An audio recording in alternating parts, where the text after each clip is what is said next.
ಇದು ಕೌಟು ಅಲ್ಲ ಅದಲ್ಲ ಇದು ಕೌಟು ಅದು ಚೂರು 7,000 ಕೊಬ್ಬರಿಗೆ ಇಷ್ಟು ಚೋರ್ ಬಂದಿದೆ. ಇವಾಗ ಕಾಳುಗಳನ್ನು ಕೂಡ ಎಲ್ಲಾ ತರದ ಕಾಳುಗಳನ್ನು ಕೂಡ ಅಂದ್ರೆ ಎಷ್ಟು ನಾಲಾಗ್ಲಿ ಬರ್ತೀರಾ? 1,000 ಕೊಬ್ಬರಿಗೆ ಏನ್ ತಗೊಂತೀರಾ ಚಾರ್ಜ್? ಹಪ್ಳನ ಸುಟ್ಟಿಟ್ಕೊಂಡಿದೀನಿ. ಸುಟ್ಟದಾಗ ಬಂದು 10-15 ವಡೆ ಹೊತ್ತಿಗೆ ಗೊತ್ತಾಗುತ್ತೆ ನಮ್ಗೆ ಯಾವ ವೇಟ್ ಹಾಕಿರಿ ಕೊಬ್ಬರ ಹೋಗುತ್ತೆ ಅಂತ ಹೇಳಿ. ನನಗೆ ತಿನಿಸಿ ತಿನ್ನೋದ್ರೆಲ್ಲ ತುಂಬಾ ಇಷ್ಟ ಅಂತ ಇದೆ. ಏನು ಹಾಳಾಗೋದಿಲ್ಲ ಅಂತ ಅಂದ್ಕೊಂತೀನಿ. ಮೇ ಬಿ ಪಾಟಿನ ತಂದು ಇವಾಗ ಕುದಿಯೋದಕ್ಕೆ ಬಿಡೋಣ. ಕುದಿಯೋದಕ್ಕೆ ಬಿಟ್ರೆ ಸಾಂಬಾರ್ ರೆಡಿ ಆಗುತ್ತೆ. 11:15 ಮುಗಿಸ್ಬೇಡ, ಇನ್ನೊಂದು ಗಂಟೆ ಒಳಗೆ ಪೂರ ಎಲ್ಲಾದು ಮುಗಿದವು.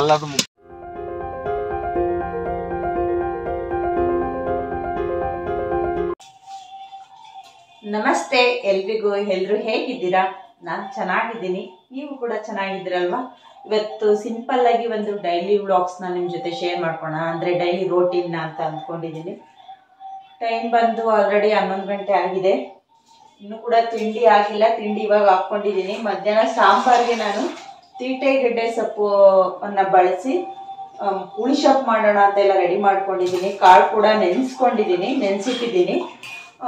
ಇನ್ನು ತಿಂಡಿ ಮಾಡಿ ಸಾಂಬಾರು ಮಾಡೋದಕ್ಕೆ ಶುರು ಮಾಡೋಣ. ಸಾಂಬಾರು ರೆಸಿಪಿನೂ ಕೂಡ ಶೇರ್ ಮಾಡ್ಕೊತೀನಿ. ಬನ್ನಿ ಇವಾಗ ತಿಂಡಿ ತಿನ್ನೋಣ. ಆಲ್ರೆಡಿ ಟೈಮ್ ಬಂದು 11:15 ಆಗಿದೆ. ಸ್ವಲ್ಪ ಲೇಟ್ ಆಯಿತು ಇವತ್ತು. ತಿಂಡಿ ಮಾಡ್ತಾ ತಿಂಡಿ ಎಲ್ಲ ಮುಗಿಸ್ಕೊಂಡು ಸಾಂಬಾರು ಶುರು ಮಾಡ್ತೀನಿ. ತೀಟೆಗೆಡ್ಡೆ ಸೊಪ್ಪು ಸ್ವಲ್ಪ ರೇರ್ ಅನಿಸುತ್ತೆ, ಎಲ್ಲ ಕಡೆನೂ ಸಿಗೋದಿಲ್ಲ. ಬೇಕಿದ್ರೆ ಆಮೇಲೆ ನಿಮ್ಮ ಜೊತೆ ಹೇಗಿದೆ ಸೊಪ್ಪು ಅನ್ನೋದು ಕೂಡ ತೋರಿಸ್ತೀನಿ. ತಿಂಡಿ ಬಂದು ಚಿತ್ರಾನ್ನ.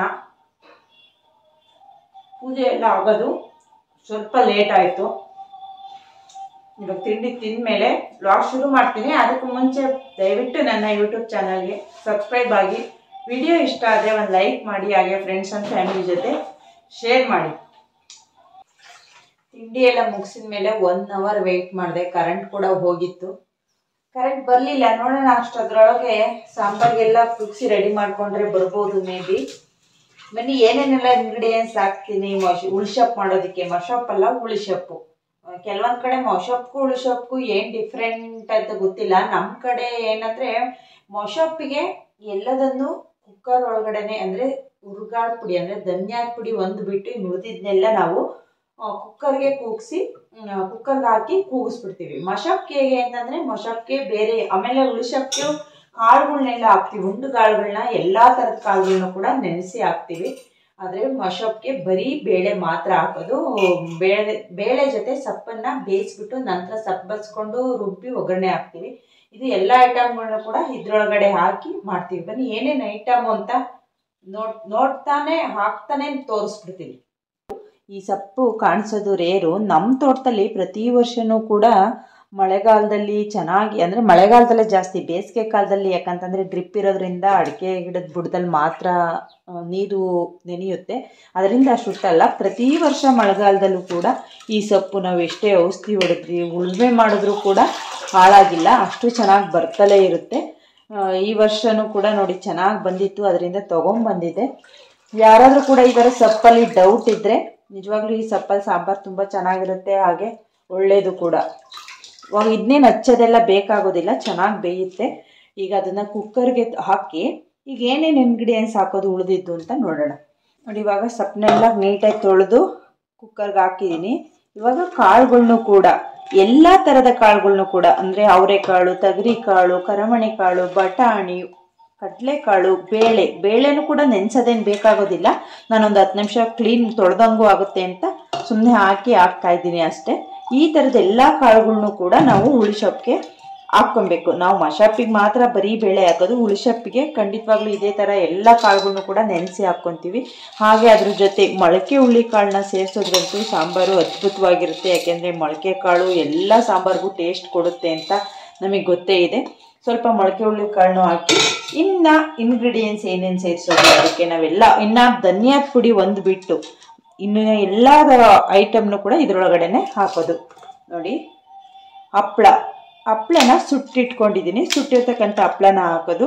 ಹಾಗೆ ಮೀಡಿಯಮ್ ಗಾತ್ರದ 2 ಟೊಮೊಟೊ, ಹುಣಸೆಹಣ್ಣು ಕೂಡ ಹಾಕಬೇಕು. ಯಾಕೆಂದರೆ ಹೆಸರೇ ಹುಳಿಸೊಪ್ಪಾಗಿರೋದ್ರಿಂದ ಸ್ವಲ್ಪ ಹುಳಿ ಕೂಡ ಇರಬೇಕು. ಸ್ವಲ್ಪ ಹುಣಸೆಹಣ್ಣು, ಹಾಗೆ ಒಣಮೆಣಸಿನ್ಕಾಯಿ ಖಾರದ ಪುಡಿ ಹಾಕೋದಕ್ಕಿಂತ ಟೇಸ್ಟು ಒಣಮೆಣಸಿನ್ಕಾಯಿನ ಹಾಕಿದರೆ ಒಂದು 10 ಒಣಮೆಣಸಿನ್ಕಾಯಿನ ಹಾಕಿದ್ದೀನಿ. ಹಾಗೆ ಮೀಡಿಯಮ್ ಗಾತ್ರದ ಒಂದು ಬೆಳ್ಳುಳ್ಳಿ, ಮೀಡಿಯಮ್ ಗಾತ್ರದ 2 ಈರುಳ್ಳಿ ಇಷ್ಟನ್ನು ಹಾಕಿ ನಂತರ ಕಾಯಿ ತುರಿ ಸ್ವಲ್ಪ ಜಾಸ್ತಿನೇ ಇರಬೇಕು ಹುಳಿ ಸೊಪ್ಪಿಗೆ. ನೋಡಿ ಕಾಯಿ ತುರಿ ಇಷ್ಟು ಐಟಮ್ನ ಹಾಕಿ ಇವಾಗ ಕೂಗಿಸ್ಕೊಂಬಿಡೋಣ. ಸಾಂಬಾರಿಗೆ ರುಬ್ಬಬೇಕಾದ್ರೆ ನಾವು ಇನ್ನು ಸ್ವಲ್ಪ ತುಪ್ಪದ ಪುಡಿ ಧನಿಯಾದ ಪುಡಿ ಹಾಕಿದ್ರೆ ಐಟಮ್ ಕ್ಲೋಸ್ ಆಗುತ್ತೆ. ಇದನ್ನ ತಕ್ಕೊಂಡು ಯಾವ ರೀತಿ ತಗೊಳೋದು ಅಂತ ಮುಂದೆನೂ ಕೂಡ ಶೇರ್ ಮಾಡ್ಕೊತೀನಿ. ಇವಾಗ ಇದನ್ನ ಕೂಗೋದಕ್ಕೆ ಇಡೋಣ. ನೋಡಿ ಜೀರಿಗೆನ ಮರ್ತಿದ್ದೆ. ಜೀರಿಗೆ ನಾವು ಹೀಗೆ ಕೂಗಿಸ್ಬೇಕಾದ್ರೆ ಹಾಕಿದ್ರು ಆಯಿತು, ಇಲ್ಲ ಅಂತಂದರೆ ನಾವು ಖಾರ ರುಬ್ಬಬೇಕಾದ್ರೂ ಕೂಡ ಸೇರಿಸ್ಕೊಬೋದು. ಇವಾಗ ಒಂದು 2-3 ವಿಸಲ್ ಬರೋವರೆಗೂ ಕುಕ್ಕರ್ನ ಕೂಗೋದಕ್ಕೆ ಬಿಡೋಣ. ಊರಿಂದ ನಮ್ಮಮ್ಮ ನೆನ್ನೆ ಬಂದಿದ್ರು ಅಂತ ನೆನ್ನೆ ಒಳಗಲ್ಲಿ ನಾನು ಶೇರ್ ಮಾಡ್ಕೊಂಡಿದ್ದಲ್ಲ, ನನ್ನ ತಮ್ಮ ಮತ್ತು ನಮ್ಮಮ್ಮ ಬಂದಿದ್ರು ಒಂದು ಆರಾಧನೆಗೆ ಹೋಗಕ್ಕೆ ಅಂತ.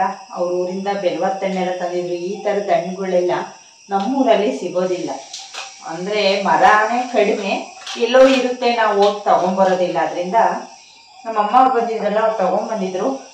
ಸ್ವಲ್ಪ ಜ್ಯೂಸ್ ಮಾಡಿಬಿಡೋಣ ಅಂತ ಹೇಳಿ ಸಾಂಬಾರನ್ನೆಲ್ಲ ಕೂಗೋಕ್ಕಿಟ್ನೆಲ್ಲ ಅದು ಕಾಯೋದ್ರೊಳಗಡೆ ಅಂತ ಹೇಳಿ ತೆಗಿತಾ ಇದ್ದೀನಿ. ಬೆಲ್ವತ್ತಣ್ಣು ಮೊದಲೆಲ್ಲ ನಾವು ಈ ಥರ ಜ್ಯೂಸ್ ನಾವು ಹೋಗ್ತಲೇ ಇರಲಿಲ್ಲ, ಮರದ ಹತ್ರನೇ ಒಡಾಕ್ಬಿಟ್ಟು ಪಾಪ ಬೆಲ್ಲನೂ ಕೂಡ ಹಾಕ್ತಿರ್ಲಿಲ್ಲ, ಹಾಗೆ ತಿಂತಿದ್ವಿ. ಆಮೇಲೆ ಬೆಲ್ಲ ಹಾಕಿದ್ರು ಕೂಡ ಇದೇ ಬೌಲ್ಗೆ ನಾವು ಬೆಲ್ಲ ಹಾಕಿ ಹಿಂಗೆ ಎಲ್ಲ ಮಾಡಿ ಹಾಗೆ ತಿಂತಾ ಇದ್ವಿ. ಆ ಟೈಮೇ ಚೆನ್ನಾಗಿತ್ತು. ಇವಾಗಂತೂ ಮಕ್ಕಳಿಗೆ ಇದನ್ನೆಲ್ಲ ಮಾಡಿಕೊಟ್ರು ಕೂಡ ಇದನ್ನೆಲ್ಲ ಅವರು ಇಷ್ಟಪಡೋದಿಲ್ಲ. ಅವ್ರಿಗೇನಿದ್ರು ice cream, burger, pizza, cake, panipuri, bhelpuri ಈ ಥರದ್ದೇ ಇಷ್ಟ. ಹೆಲ್ತಿ ಹಣ್ಣುಗಳಾಗಲಿ ಹೆಲ್ತಿ ಡ್ರಿಂಕ್ಸ್ಗಳಾಗಲಿ ಬೇಕಾಗೋದಿಲ್ಲ. ಇವಾಗ ಬೆಲ್ವತ್ತಣ್ಣು ಜ್ಯೂಸ್ನು ಕೂಡ ರೆಡಿ ಮಾಡ್ತೀನಿ. ಜ್ಯೂಸ್ ಕೂಡ ಇವಾಗ ರೆಡಿ ಆಯಿತು. ನಾನು ಸ್ವಲ್ಪ ಹಾಗೆ ನೋಡಿ ಇದಕ್ಕೆ ಹಾಕ್ಕೊಂಡು ಉಳಿಸ್ಕೊಂಡಿದ್ದೀನಿ ರುಬ್ಬಿದ್ದನ್ನ, ಬೆಲ್ಲ ಮತ್ತು ಸಕ್ಕರೆ ಹಾಕಿದ್ದನ್ನ. ನನಗೆ ಈ ರೀತಿ ತಿನ್ನೋದಂದ್ರೆ ತುಂಬ ಇಷ್ಟ. ಯಾರಾದರೂ ಈ ರೀತಿ ಏನಾದರೂ ಮಾಡಿಕೊಟ್ಟಾಗ ತಿನ್ನೋರು ಅಥವಾ ಯಾವುದೇ ಜ್ಯೂಸ್ಗಳು ಕೊಟ್ಟರೆ ಇಷ್ಟಪಟ್ಟು ಕುಡಿಯೋರಿದ್ರೆ ಯಾವುದನ್ನು ಮಾಡೋಕ್ಕೂ ಕೂಡ ಬೇಜಾರಾಗೋದಿಲ್ಲ. ಏನಾದರೂ ಕೊಟ್ಟರೆ ಬೇಡ ಬೇಡ ಅಂತ ಇದ್ರೆ ಯಾವುದನ್ನು ಮಾಡೋಕ್ಕೂ ಕೂಡ ಬೇಜಾರು. ನನ್ನ ಮಗ ಸ್ವಲ್ಪ ಇದನ್ನು ಕುಡಿಯೋದಿಲ್ಲ, ನಮ್ಮನೆಯವ್ರು ಸ್ವಲ್ಪ ಕುಡಿತಾರೆ. ನೋಡೋಣ, ಅವ್ರಿಗೂ ಕೂಡ ಫೋರ್ಸ್ ಮಾಡಿ ಕೊಡೋಣ ಅಂತ ರೆಡಿ ಮಾಡ್ತಾ ಇದ್ದೀನಿ. ಜ್ಯೂಸ್ ರೆಡಿ ಆಯಿತು, ನನ್ನ ಮಗನಿಗೆ ಕೊಡ್ತೀನಿ. ನಮ್ಮನೆಯವ್ರು ಮಲಗಿದ್ದಾರೆ, ಆಮೇಲೆ ಕೊಡ್ತೀನಿ. ಇದನ್ನು ನಾನು ಹಾಗೆ ತಿಂತೀನಿ. ಕುಕ್ಕರ್ ಕೂಗಿದೆ, ವಿಸಲ್ಲು ಎಲ್ಲ ಬಿಸಿ ಆರೋವರೆಗೂ ಬಿಟ್ಟು ಇವಾಗ ಕಾಳೆಲ್ಲ ಬೆಂದಿದೆಯಾ ನೋಡ್ತಾ ಇದ್ದೀನಿ. ನೋಡಿ ಎಲ್ಲ ಕಾಳೆಲ್ಲ ತುಂಬ ಚೆನ್ನಾಗಿ ಬೆಂದಿದೆ. ಇದನ್ನು ಸ್ವಲ್ಪ ಬಿಸಿ ಆರೋದಕ್ಕೆ ಬಿಡಬೇಕು, ಯಾಕಂತಂದರೆ ಮಿಕ್ಸಿಗೆ ಹಾಕಿ ಗ್ರೈಂಡ್ ಮಾಡ್ಕೊಬೇಕಲ್ಲ, ಅದಕ್ಕೋಸ್ಕರ ಸ್ವಲ್ಪ ಹಾರ್ಕೊಳೋದಕ್ಕೆ ಅಂತ ಹೇಳಿ ಕಾಳು ಸೊಪ್ಪು ಎಲ್ಲ ತೆಗೆದು ನಾನೊಂದು ಅಗಲವಾಗಿರ್ತಕ್ಕಂಥ ಪಾತ್ರೆಗೆ ಅಥವಾ ಬಾಣಲಿಗೆ ಹಾಕ್ತಾ ಇದ್ದೀನಿ. ಇದೆಲ್ಲ ಬಿಸಿ ಹಾಕ್ಕೊಂಡಿದೆ ಅಂದಮೇಲೆ ನಾವು ಗ್ರೈಂಡ್ ಮಾಡ್ಕೊಳ್ಳೋಣ. ಅಂದರೆ ಇಲ್ಲಿ ಬೇಗ ಹಾರ್ಕೊಳೋದಿಲ್ವಲ್ಲ, ಬೆಳಗ್ಗೆನೆ ತಿಂಡಿ ಎಲ್ಲ ಆದಮೇಲೆ ಕೂಗ್ಸಿದ್ರೆ ನನಗೆ ಇವಾಗ ಟೈಮ್ ಬಂದು ಕರೆಂಟ್ ಕಾಯ್ತಾ ಕೂತ್ಕೊಂಡು ಊಟಕ್ಕೆ ಟೈಮ್ ಆಗಿದೆ ಅಂತ ಆರೋದಕ್ಕೆ ಇಡ್ತಾ ಇದ್ದೀನಿ ಅಷ್ಟೇ. ಬೇಗನೆ ಕೂಗ್ಸಿದ್ರೆ ಅದ್ರಾಡ್ಕೋದ್ರೆ ಟೈಮ್ ಕೊಟ್ಟರೆ ಹಾರ್ಕೊಳುತ್ತೆ, ಹಾರಾಕೋದೇನು ಬೇಕಿಲ್ಲ. ನಾನು ಸ್ವಲ್ಪ ಇವಾಗ ಟೈಮ್ ಇಲ್ವಲ್ಲ, ಅದಕ್ಕೋಸ್ಕರ ಸ್ವಲ್ಪ ಬಿಸಿ ಆರಿಸ್ತಾ ಇದ್ದೀನಿ ಅಷ್ಟೇ. ಸ್ವಲ್ಪ ಒಬ್ಬೊಬ್ರು ಕಾಳನ್ನೆಲ್ಲ ಹಾಗೆ ಉಳಿಸ್ಕೊಂಡು ಬರೀ ಸಪ್ಪೆಲ್ಲ ರುಬ್ತಾರೆ, ಒಬ್ಬೊಬ್ರು ಕಾಳನ್ನು ಸೇರಿಸಿ ರುಬ್ಬಿದ್ರೆ ತುಂಬ ಚೆನ್ನಾಗಿರುತ್ತೆ, ಹಾಗೆ ತಗೊಂಡು ತಿನ್ನೋದಕ್ಕೆ ಅಂತಲೂ ಕೂಡ ಹಾಗೆ ಮಾಡ್ತಾರೆ. ನಾನು ಸ್ವಲ್ಪ ಕಾಳನ್ನು ಉಳಿಸ್ತೀನಿ, ಉಳಿದಿದ್ದನ್ನೆಲ್ಲ ಹಾಗೆ ಹಾಕಿ ಸ್ವಲ್ಪ ದಪ್ಪ ರುಬ್ಬಿ, ತುಂಬ ಪೇಸ್ಟ್ ಥರ ರುಬ್ಬೋದೇ ಬೇಕಿಲ್ಲ, ಸ್ವಲ್ಪ ದಪ್ಪನೂ ಕೂಡ ಮಿಕ್ಸಿ ಮಾಡ್ಕೊಂಡ್ರೆ ಉಳ್ಸೋಕೆ ಚೆನ್ನಾಗಿರುತ್ತೆ. ಬನ್ನಿ ಇವಾಗ ನಾರ್ಕೊಳೋದಕ್ಕೆ ಬಿಟ್ಟು ಸಾಂಬಾರಿಗೆ ಒಗ್ಗರಣೆಗೆ ಸ್ವಲ್ಪ ಈರುಳ್ಳಿ ಎಲ್ಲ ಹಚ್ಕೊಂಡ್ಬಿಡೋಣ. ನಾನು ಬೆಂಗಳೂರಿಗೆ ಹೋಗಿ ಬರೋದ್ರೊಳಗಡೆ ಮಳೆ ಗಾಳಿಗೆ ಬಿದ್ದು ಪಾಟೆಲ್ಲ ಒಡೆದೋಗಿದೆ ಅಂತ ಅಂದಿದ್ದೆನಲ್ಲ, ಗಿಡ ರೀಪಾಟಿಂಗ್ ಮಾಡಿದ್ದೆ. ನೀವು ಸಾಕಷ್ಟು ಜನ DM ಮಾಡಿ ಕೇಳ್ತಾ ಇದ್ರಿ ಆ ಗಿಡ ಒಣಗ್ತಾ ಅಂತೇಳಿ. ಅದಕ್ಕೋಸ್ಕರ ನಾನು ಇನ್ಸ್ಟಾಗ್ರಾಮಲ್ಲಿ ಕೇಳಿದ್ರಿ, ತೋರಿಸ್ಬಿಡೋಣ ಅಂತೇಳಿ. ಇಲ್ಲ ಚೆನ್ನಾಗಿ ಹತ್ಕೊತಾ ಇದೆ, ಏನು ಹಾಳಾಗೋದಿಲ್ಲ ಅಂತ ಅಂದ್ಕೊತೀನಿ. ಮೇ ಬಿ ಪಾಟಿನೂ ತಂದಿಲ್ಲ, ಇದು ಚೆನ್ನಾಗಿದ್ರೆ ಅಲ್ಲಿ ಹತ್ಕೊಂಡ್ಮೇಲೆ ಇನ್ನೊಂದು ಸ್ವಲ್ಪ ಟೈಮ್ ಕಳೆದ ಮೇಲೆ ಬೇರೆದು ಹಾಕೋಣ ಅಂತ. ಇನ್ನೂ ಕೂಡ ಇದರಲ್ಲಿ ಚೆನ್ನಾಗಿ ಅದು ಬೇರೆಲ್ಲ ಹಾಕಿಲ್ಲ, ಅದಕ್ಕೋಸ್ಕರ ಇನ್ನೂ ಸ್ವಲ್ಪ ದಿವಸ ಇದನ್ನು ಟಚ್ ಮಾಡೋಕ್ಕೆ ಹೋಗೋದಿಲ್ಲ. ನಾನು ಕೂಡ ಒಣಗೋಗುತ್ತೆ ಅಂತ ಅಂದ್ಕೊಂಡಿದ್ದೆ, ಒಣಗೋಗಿಲ್ಲ.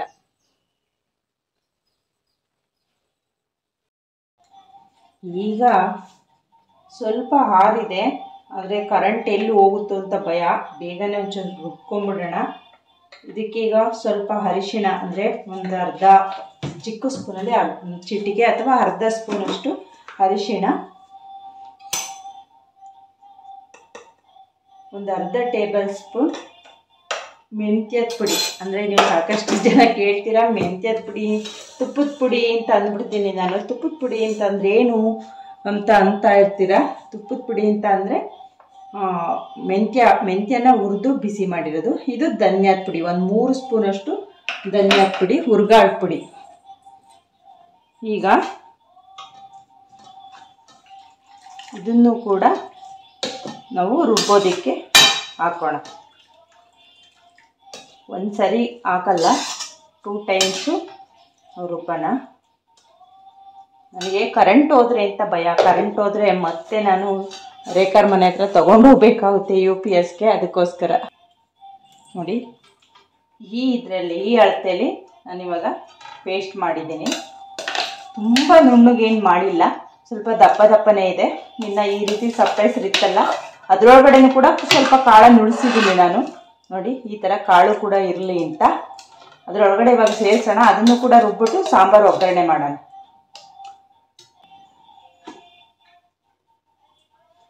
ಈ ಥರದ ಸಾಂಬಾರೆಲ್ಲ ಒಗ್ಗರಣೆ ಮಾಡಿದ್ರೆ ಟೇಸ್ಟ್ ಇರೋದು. ಒಗ್ಗರಣೆ ಮಾಡೋದಕ್ಕೆ ಏನು ಜಾಸ್ತಿ ಇಂಗ್ರೀಡಿಯೆಂಟ್ಸ್ ಬೇಕಿಲ್ಲ. 1 ಸ್ಪೂನ್ ಎಣ್ಣೆ ಬಿಟ್ಟು ಸಾಸಿವೆ ಚಿಟಪಟ ಸೌಂಡ್ ಬಂದ ಮೇಲೆ ಕರಿಬೇವಿನ ಸೊಪ್ಪು,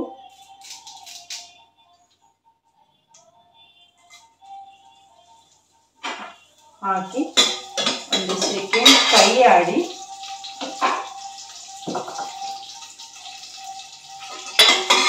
ನಂತರ ಒಂದು ಮೀಡಿಯಂ ಗಾತ್ರದ ಈರುಳ್ಳಿ ಸೇರಿಸಿ ಮೀಡಿಯಂ ಫ್ಲೇಮಲ್ಲಿ ಸ್ವಲ್ಪ ಬಾಡಿಸ್ಕೊಂಡು ನಂತರ ನೋಡಿ ಸಾಂಬಾರನ್ನೆಲ್ಲ ರುಬ್ಬಿಟ್ಕೊಂಡಿದ್ದೀನಿ. ಈ ಸಾಂಬಾರು ಸ್ವಲ್ಪ ಗಟ್ಟಿನೇ ಇರಬೇಕು, ತೆಳುವಾಗಿರಬಾರ್ದು. ನೋಡಿ, ಈ ಅಳತೆಯಲ್ಲಿ ರೆಡಿಯಾಗಿದೆ. ಇವಾಗ ಈರುಳ್ಳಿ ಬಾಡಿದ ಮೇಲೆ ಇದನ್ನು ಸೇರಿಸಿ, ಅಂದರೆ ಸಾಂಬಾರನ್ನ ಸೇರಿಸ್ಬಿಟ್ಟು ಚೆನ್ನಾಗಿ ಉಪ್ಪು ಹಾಕಿ ಕುದಿಸಿದ್ರೆ ಉಳ್ಸಪ್ಪಂತೂ ಸಖತ್ತಾಗಿರುತ್ತೆ. ನಿಜವಾಗ್ಲೂ ಸಖತ್ ಟೇಸ್ಟ್ ಆ್ಯಂಡ್ ಹೆಲ್ತಿ ಕೂಡ. ಈಗ ಮಾರ್ಕೆಟಲ್ಲಿ ತರೋ ತರಕಾರಿಗಳಿಗಿಂತ ಈ ರೀತಿ ಅವಾಗೆ ಉಡ್ತಕ್ಕಂಥ ಸೊಪ್ಪು ಅದರಲ್ಲೆಲ್ಲ ತುಂಬ ಪ್ರೋಟೀನ್ ವಿಟಮಿನ್ ಇರುತ್ತೆ ಅಂತಲೇ ಹೇಳ್ಬೋದು. ಆದರೆ ನಾವೇ ನೆಗ್ಲೆಕ್ಟ್ ಮಾಡ್ತೀವಿ ಅಷ್ಟೇ. ಯಾಕೆಂತಂದರೆ ಬೆಳೀತಕ್ಕಂಥ ತರಕಾರಿಗಳನ್ನೇ ಇಷ್ಟಪಡೋದ್ರಿಂದ ಈ ಥರ ಸೊಪ್ಪುಗಳು ಇವಾಗೆಲ್ಲ ಮರ್ತೇ ಹೋಗ್ತಾ ಇದೆ. ನಾವೊಂದು ಸ್ವಲ್ಪ ಈ ರೀತಿ ಸೊಪ್ಪುಗಳು, ಅಣ್ಣೆ ಸೊಪ್ಪು, ಅನಗನೆ ಸೊಪ್ಪು ಎಲ್ಲಾದರೂ ಸಿಗುತ್ತೆ ಅಂದರೆ ಇವಾಗಲೂ ಹೋಗಿನೇ ತೊಗೊಂಬರ್ತೀವಿ. ಬನ್ನಿ, ಇವಾಗ ಈರುಳ್ಳಿ ಬಾಡಿದೆ. ಇವಾಗ ಇದನ್ನ ಹಾಕೋಣ.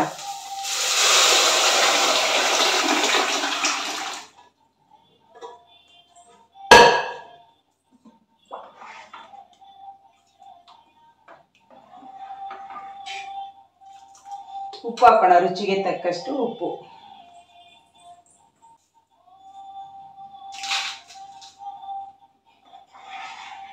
ಇದನ್ನ ಇವಾಗ ಕುದಿಯೋದಕ್ಕೆ ಬಿಡೋಣ. ಕುದಿಯೋದಕ್ಕೆ ಬಿಟ್ಟರೆ ಸಾಂಬಾರು ರೆಡಿ ಆಗುತ್ತೆ. ಇನ್ನು ಮುದ್ದೆ ಮಾಡಿದ್ರೆ ಅಡಿಗೆ ಕಂಪ್ಲೀಟ್. ಬಿಸಿ ಬಿಸಿ ಮುದ್ದೆನೂ ಕೂಡ ರೆಡಿ ಆಯಿತು. 3 ಮುದ್ದೆ ರೆಡಿಯಾಗಿದೆ. ನನ್ನ ಮಗ ಮುದ್ದೆ ಬೇಡ ಅಂತ ಇದ್ದಾನೆ. ಈ ಸಾಂಬಾರಿಗೆ ಮುದ್ದೆನೇ ಚೆಂದ, ಅನ್ನಕ್ಕಿಂತ ಮುದ್ದೆ ಟೇಸ್ಟ್ ಅಂತೂ ಅದ್ಭುತವಾಗಿರುತ್ತೆ ಅಂತ ಅವನಿಗೂ ನಿನಗೆ ಯಾವ್ದು ಬೇಕೋ ಅದನ್ನು ಸಣ್ಣದಾಗಿರೋದನ್ನೇ ಆರಿಸ್ಕೊ ಅಂತೇಳಿ ಕಾಮಿಡಿ ಮಾಡ್ತಾಯಿದ್ದೆ. ಅವನಿಗೆ ಊಟ ಕೂಡ ಇಟ್ಕೊಡ್ತಾ ಇದ್ದೀನಿ. ಇದ್ರ ಜೊತೆ ತುಪ್ಪ ಹಾಕಿ ಹಪ್ಪಳ, ಉಪ್ಪಿನಕಾಯಿ ನೆಂಚ್ಕೊಂಡು ಊಟ ಮಾಡ್ತಿದ್ರೆ ಆಹಾ ಸಖತ್ತಾಗಿರುತ್ತೆ. ನಮ್ಮ ಅತ್ತೆಯವರೆಲ್ಲ ಇದಕ್ಕೆ ಕಾಯಿ ರಸನೂ ಕೂಡ ಹಿಂಡ್ಕೊತಿದ್ರಂತೆ. ಇವತ್ತಿನ ಅಡುಗೆ ಕೆಲಸ ಆಯಿತು. ಹಾಗೆ ಇದೊಂದು ವಿಡಿಯೋ ನಿಮ್ಮ ಜೊತೆ ಶೇರ್ ಮಾಡಿಕೊಳ್ಳೇಬೇಕಿತ್ತು. ಅದೇನಂತ ಅಂದರೆ ನೋಡಿ, ಈ ರೀತಿ ಕೊಬ್ಬರಿ ಹೊಡೆಯೋದು ಅಂದರೆ ಇವತ್ತು ಕೊಬ್ಬರಿ ನಮ್ಮದು ಹೊಡಿತಾ ಇಲ್ಲ, ಗಂಗಾವ್ರ ಮನೆಗೆ ಅಂದರೆ ಗೀತಾ ಅವ್ರದ ಕೊಬ್ಬರಿ ಹೊಡಿಯೋಕ್ಕೆ ಬಂದಿದ್ದರು. ಇವರು ಬಂದಿರೋದು ತಿಪ್ಟೂರಿಂದ. ನಿಜವಾಗ್ಲೂ 10,000 ಹೊಡಿಯೋದಕ್ಕೆ 3 ಜನ ಬಂದು ನೀವು 12:30 ಹೊತ್ತಿಗೆ ಕೊಬ್ಬರಿನ ಖಾಲಿ ಮಾಡಿದ್ದಾರೆ. ಮತ್ತು ಅರ್ಧ kg ಚೂರು ಬಂದಿದೆ. ಅವ್ರು ತೋರಿಸಿದ್ದಾರೆ, ಅವ್ರು ಯಾವ ರೀತಿ ಹೊಡಿತಾರೆ, ಅವ್ರ ಅಡ್ರೆಸ್ ಎಲ್ಲ ಹೇಳಿದ್ದಾರೆ. ನಿಮ್ಗೆ ಯಾರಿಗಾದರೂ ಈ ರೀತಿ ಕೊಬ್ಬರಿ ನಾವು ಕೂಡ ಹೊಡೆಸ್ಕೊಬೇಕು ಅಂದರೆ ನಮಗೂ ಕೂಡ ಅವ್ರ ಕಾಂಟ್ಯಾಕ್ಟ್ ನಂಬರ್ ಬೇಕು ಅಂದರೆ ಕಮೆಂಟ್ ಮಾಡಿ, ಖಂಡಿತವಾಗ್ಲೂ ನಾನು ಶೇರ್ ಮಾಡ್ಕೊತೀನಿ. ತುಂಬ ಚೆನ್ನಾಗಿ ಕೊಬ್ಬರಿ ಹೊಡಿತಾರೆ. ಅದನ್ನು ಅವ್ರ ಬಾಯಾರೆ ಅವ್ರು ಯಾವ ರೀತಿ ಹೇಳಿದ್ದಾರೆ ಅಂತ ಕೇಳಿ ನಿಮಗೆ ಇಂಟ್ರೆಸ್ಟ್ ಬರುತ್ತೆ. ಮತ್ತು ಅವ್ರು ಕೊಬ್ಬರಿ ಹೊಡೆದಿರೋದನ್ನು ಕೂಡ ಚೂರು ಎಷ್ಟು ಬಂದಿದೆ ಅಂತ ತೋರಿಸ್ತೀವಿ. ನಮಗಂತೂ ತುಂಬ ಖುಷಿ ಆಯಿತು ಇವ್ರು ಕೊಬ್ಬರಿ ಹೊಡೆದಿದ್ದ ರೀತಿ ನೋಡಿ. ಬನ್ನಿ ಯಾವ ರೀತಿ ಕೊಬ್ಬರಿ ಹೊಡಿತಾ ಇದ್ದಾರೆ ಅಂತ ಕೇಳಿಕೊಂಡು ನೋಡಿಕೊಂಡು ಬರೋಣ.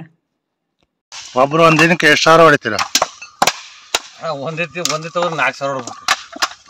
ಒಂದೇ ತವ ಹಿಂಗೆ ಎಲ್ಲೂ ಒದ್ದಾಡಬಾರ್ದು, ಓಡಾಡ್ದಂಗೆ ಇದೇ ತರ ಇದ್ರೆ ಹೋಗ್ಬಾರ್ದು. ಒಂದೇ ತವ ಇರ್ಬೇಕು. ಒಬ್ರು ಒಂದ್ 4,000 ಹೊಡಿತೀವಿ. ಒಂದೇ ತಗೋರ್ಬೇಕು, ಅಲ್ಲಿ ಓಡಾಡಬಾರ್ದು. ಇಲ್ಲಿ ಬಿಟ್ಟು ಅಲ್ಲಿ ಹೋದ್ರೆ ವಾಳೆ. ಒಂದು ಸಾವಿರಕ್ಕೆ ಚೂರು ಎಷ್ಟು ಬರುತ್ತೆ ಅಂದಾಜು? 7,000 ಹೊಡೆದಿದ್ದೀವಿ, ಅಷ್ಟು ಚೂರು ಬಂದೈತೆ. ಇದು 7,000 ಕೊಬ್ಬರಿಗೆ ಅಷ್ಟು ಆದ್ಮೇಲೆ ಅದು ಕೌಟ್. ಅದು ಇದು ಕೌಟು ಅಲ್ಲ, ಅದು ಅಲ್ಲ, ಇದು ಕೌಟ್. ಅದು ಚೂರು ಡೊಗ್ಗಿರೋದು. 7,000 ಕೊಬ್ಬರಿಗೆ ಇಷ್ಟು ಚೂರು ಬಂದಿದೆ. ಆ ತರ ಕೊಬ್ಬರಿ ಹೊಡೆದಿದೆ. ಅಂದ್ರೆ ಇದು ಹೊಡೆಯೋದು ಯಾವ ತರ ಟೆಕ್ನಿಕ್ ಏನು ಯಾವ ತರ ಟೆಕ್ನಿಕ್ ಏನು ಇಲ್ಲ, ರಾಡ್ ಐತೆ ಹೊಡಿಬೇಕು. ಕೊಬ್ಬರಿ ಹೊಡೆದಾಗ ಬಂದ್ 10-15 ಹೊಡೆ ಹೊತ್ತಿಗೆ ಗೊತ್ತಾಗತ್ತೆ ನಮ್ಗೆ ಯಾವ ಏಟ್ ಹಾಕಿರಿ ಕೊಬ್ಬರಿ ಹೋಗುತ್ತೆ ಅಂತ ಹೇಳಿ. ನೀವು ಹೊಡೆ ಏಟ್ ಮೇಲೆ ಒಂದ್ 10-15 ಹೊಡಿತೀವಿ. ಯಾವ ಸುಮಾರು ಹಾಕಿರ್ ಹೋಗುತ್ತಾ ಇಲ್ಲ ಬಿಗಿಬೇಕಂದ್ರೆ ಯಾವ ಪ್ರಮಾಣದಲ್ಲಿ ಏಟ್ ಹೊಡಿಬೇಕು ಅದು ಗೊತ್ತಾಗುತ್ತೆ. ಅದ್ರ ಮೇಲೆ ಹೊಡಿತೀರಾ? ಈಗ ಕೊಬ್ಬರಿಗೆ ಎಷ್ಟು ದೂರ ಇದ್ರೆ ಹೋಗಿ ಹೊಡ್ಕೊಟ್ ಬರ್ತೀರಾ? ಈಗ ಇಲ್ಲಿಂದ ಎಷ್ಟು ದೂರ ಇದೆ? ತಿಪ್ಟೂರು. ತಿಪ್ಟೂರು ಇಲ್ಲಿಂದ ಅಲ್ಲಿಗೆ 50 ಕಿಲೋಮೀಟರ್ ಆಗಿದೆ. 50 ಕಿಲೋಮೀಟರ್ ತನಕ ಹೋಗ್ತೀರಾ? ಆಮೇಲೆ ಇಲ್ಲಿಂದ ಮುಂದಕ್ಕೆ ಹೋದಾದ್ರೆ ಏನಾದ್ರು ಬಸ್ಸು ಟ್ರೈನ್ ಫೆಸಿಲಿಟಿ ಇದ್ರೆ ಬಂದು ಕರ್ಕೊಂಡು ಹೋಗ್ತೀವಿ ಅಂದ್ರೆ ಅವ್ರು ಬಂದು ಇಂಥ ಜಾಕ್ ಬತ್ತು ಅಲ್ಲಿಂದ ಕರ್ಕೊಂಡು ಹೋಗ್ತೀವಿ. ಅವರೇ ವೆಹಿಕಲ್ ತಗೊಂಬಂದ್ ಅಲ್ಲಿಂದ ಕರ್ಕೊಂಡು ಹೋಗ್ಬೇಕು. ನಮ್ ಬಸ್ಸು ಟ್ರೈನ್ ಎಲ್ಲಿ ಫೆಸಿಲಿಟೀಸ್ ಇರುತ್ತೆ ಅಲ್ಲಿವರೆಗೂ ಬರ್ತೀವಿ. ಬರ್ತೀರಾ? ಬಂದಾದ್ಮೇಲೆ ಅವ್ರ ವೆಹಿಕಲ್ ಕರ್ಕೊಂಡು ಹೋಗ್ಬಿಡ್ತೀವಿ. ಹೊಡ್ಕೊಟ್ ಬರ್ತೀರಾ? ಎಷ್ಟು ದೂರ ನಾಲಾಗ್ಲಿ ಬರ್ತೀರಾ? 1,000 ಕೊಬ್ಬರಿಗೆ ಏನ್ ತಗೊಂತೀರಾ ಚಾರ್ಜಸ್? 1,000 ರೂಪಾಯಿ. 1,000 ರೂಪಾಯಿ 400 ರೂಪಾಯಿ. ಕೊಬ್ಬರಿ ಚೂರ್ ಬರಲ್ಲ ಅಲ್ಲರ? ಚೂರ್ ಬರಲ್ಲ, ಗಾರ ಆಗಲ್ಲ.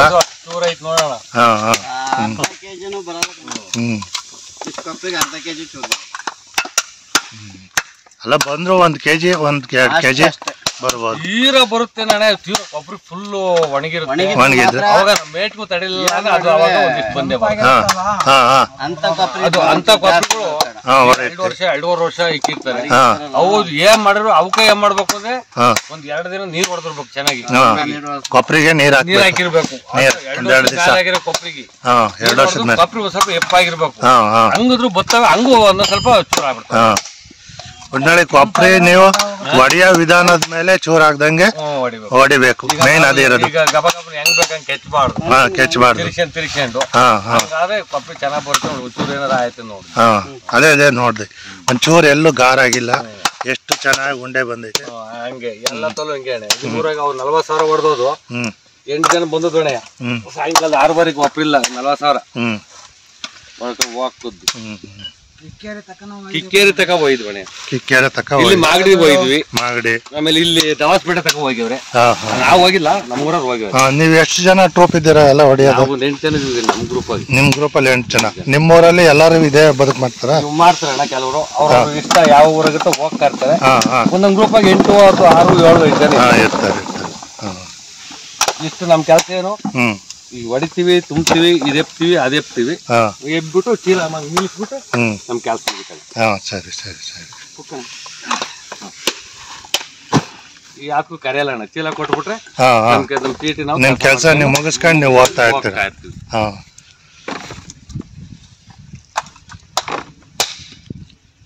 ಈಗ ಇದು 7,000 ಕೊಬ್ಬರಿ ಎಷ್ಟು ಅವರ್ ಹಿಡಿತೈತಿ ನಿಮ್ಗೆ ಅಂದಾಜು? ಬಂದು ಕುಂತದಾಗ 7:15, 7:15 ಈಗ 11:30. ಇನ್ನೊಂದು ಗಂಟೆ ಒಳಗೆ ಪೂರ ಎಲ್ಲದು ಮುಗ್ದವ.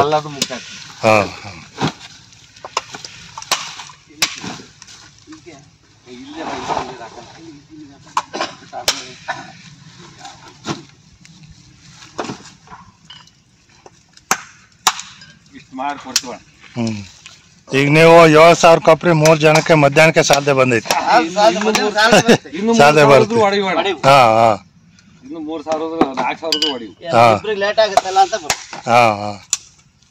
ಇದು ಲೆಕ್ಕಾಚಾರವಾಗಿ ಇಬ್ರು ಹೊಡೆಯೋ ಕೊಬ್ಬರಿ. ಅಣ್ಣ ಇನ್ನೊಂದ್ ಹೆಂಗ್ ಗೊತ್ತಾ, ಹಾ ಒಂದೊಂದ್ಸತಿ ಕೊಬ್ಬರಿ ಈ ತರ ಇರುತ್ತೆ, ಹಾ ಇನ್ನೊಂದ್ಸತಿ ಏನ್ ಮಾಡ್ತವೆ ಅಂದ್ರೆ ಕೊಬ್ಬರಿ ಕೌಟ್ ಬರುತ್ತೆ ಒಂದೊಂದು. ಅವಾಗ ನಮ್ಗೆ ಸ್ವಲ್ಪ ಹ್ಮ್ ಅಗ್ರಿಗಚ್ಚು, ಹಾ ಹಾ ಅವಾಗ ನಮಗೆ ಟೈಮ್ ಹಿಡಿಯುತ್ತೆ. ಹಾ